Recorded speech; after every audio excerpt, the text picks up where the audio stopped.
तर गाईज मग घरी येऊन मग ते वाड्याचं पेंड टाकलं. मग फ्रेश झालोय, म्हणजे हातपाय वगैरे धुवून घेतले आणि कपडे पण बदलून घेते, कारण सकाळपासून तेच सगळीकडं कामात तेच वापरलं ना, लई घाण चालते. मग कामं बदलून घेतलं आणि पुढं बघा अजून ट्रॅक्टर मारली ती आणि इथं बघा असं सापासारखं गेलंय, परत तिकडं वालंय आणि सरळ नट्ट गेलाय. कसं वाटायला मग शेत ते थोडं वल्लं असल्यामुळं सगळं म्हणजे ते काय म्हणतात त्याला, काय तर म्हणतात बाबा कन्नडमध्ये बार गडीचं हिंग असं म्हणतात, गडीचं असं म्हणतात त्याला. मग त्यामुळं पलीकडचा प्लॉट झालाय आणि इकडचा पण संपेल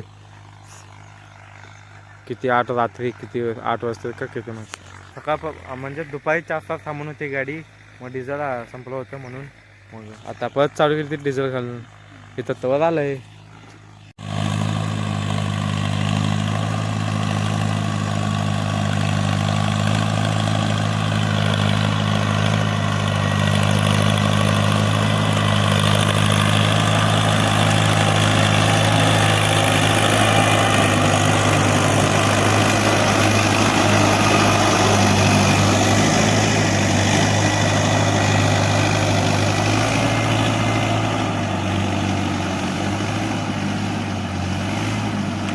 तो गाईज मग पुढचा सनसेट बघा,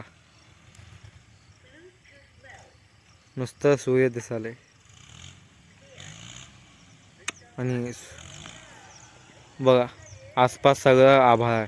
म्हणजे ह्याच्यावरून करतं तुमच्यासोबत कितीही काळे ढग आढळले तरी तुम्ही जर तुमच्या नशिबात म्हणजे चमकायचं असेल मग तुम्ही नक्कीच चमकणार.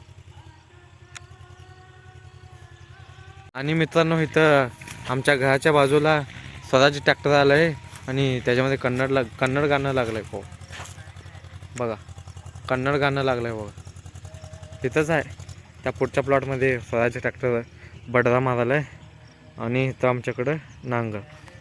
एवढंच ट्रॅक्टर चाललं. मग अजून हे बघा हा थोडा भाग राहिलेला ते संपलं, म्हणजे जवळपास 75% जमीन नांगरून झालेली आहे. मग थोडं हाय उद्या येऊन एका तासा संपतं म्हणा. मग उद्या आता संध्याकाळ पण होत आली, आता अंधार पडतोय. मग आता हिवाळ्याचे दिवस आहेत. मग 22 सप्टेंबरपासून दिवस कमी आणि रात्र जास्त मोठी होते. मग दिवस पण राहत नाही. कसं उन्हाळ्यात जसं मोठमोठे रात्री 7 वाजता आणि पहाटे 6-5:30 वाजता, पहाटे कधी 6 वाजता होते आणि अंधार कधी पडते उन्हाळ्यात 7 वाजता. मग आता किती वाजले ते तुम्हाला सांगतो, आता वाजले ती 6. मग 6ला एवढा अंदाज झाला बा, अजून आता तासात पूर्णपणे अंदाज होईल. मग चला मस्तपैकी मम्मीनं चहा बनवले म्हणा, मस्तपैकी चहाचं चुस्की घेऊया. हिंदीचं गाणं लावून चालले तिथे.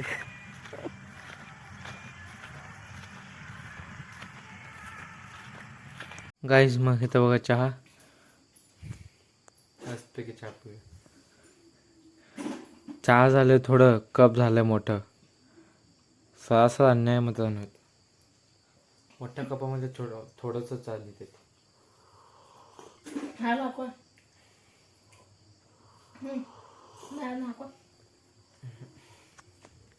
मग गाईज सध्या आता जनावरांना चारा टाकलंय, अंधार पण पूर्णपणे झालाय आणि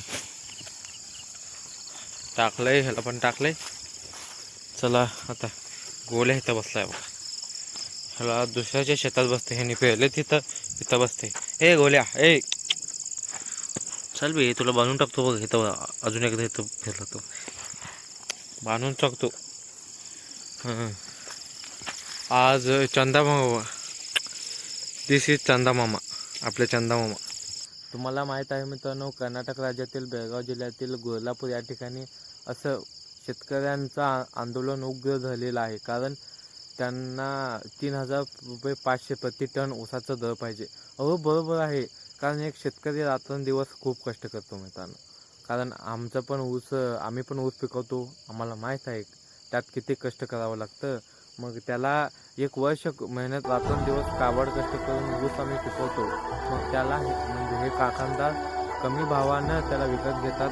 आणि तिकडं तुम्हाला माहीत आहे मित्रांनो, किती 8 का 9 का 6 बाय प्रोडक्ट निघतात ऊसापासून.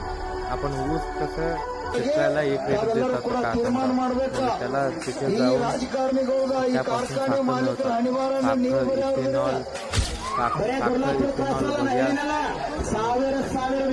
अल्कोहोल, ते बाय काय असते मित्रांनो, मी त्यावर तेवढं रिसर्च केलं नाही. पण 8 का 9 बाय प्रोडक्ट निघतात ऊसापासून. मग आता तुम्ही ऊस म्हणजे लाभ करता, मग त्यापासून बाय प्रोडक्ट घेऊन बाहेर विकत नेता, म्हणजे विकत देता.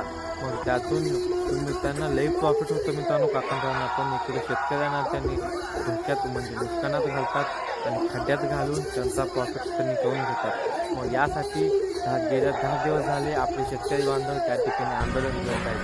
मग त्यांना आपण इथूनच सोशल मीडियावरूनच त्यांचा पाठिंबा देऊया.